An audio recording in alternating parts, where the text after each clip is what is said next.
திடீர்னு இந்த பாராட்டும்போது என்ன எப்படி சார் நினைச்சீங்க? அதுக்கு முன்னாடி பாராட்டிட்டு இருந்தோம். சரிங்கிறது சரியாக இருக்கிறது சரின்னு தானுங்க சொல்ல முடியும். மக்களுக்கு உதவணும்னு நினைக்கிறத எப்படி அது குறை சொல்லணுமா? 27ஆம் தேதி பிறந்த நாள், அதோட விடணும்ல. இவ்வளோ வெள்ளச்சேதம் அவங்களுக்கு திருவண்ணாமலை, கடலூர், திண்டிவனம், கள்ளக்குறிச்சி எல்லாம் பாதிக்கப்பட்டு பெரும் வெள்ளச்சேதத்தில் மக்கள் இருக்கும்போது நேற்று வரைக்கும் பிறந்தநாள் கொண்டாடிக்கிட்டு இருக்கீங்க, அதை பேச மாட்டீங்க.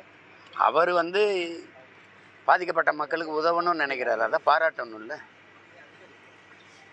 எல்லாத்தையும் திட்டிகிட்டே இருக்கிறது, குறை சொல்லிட்டு நாங்கள் மனநோயாளிகளா? அப்படி ஒன்றும் இல்லை. சரியானது சரி, தவறுனா தவறு. டெல்லியில் நேற்று நடந்த ஐபிஎஸ் மாநாட்டில் வருண் ஐபிஎஸ் இதை சொல்லியிருக்காரு.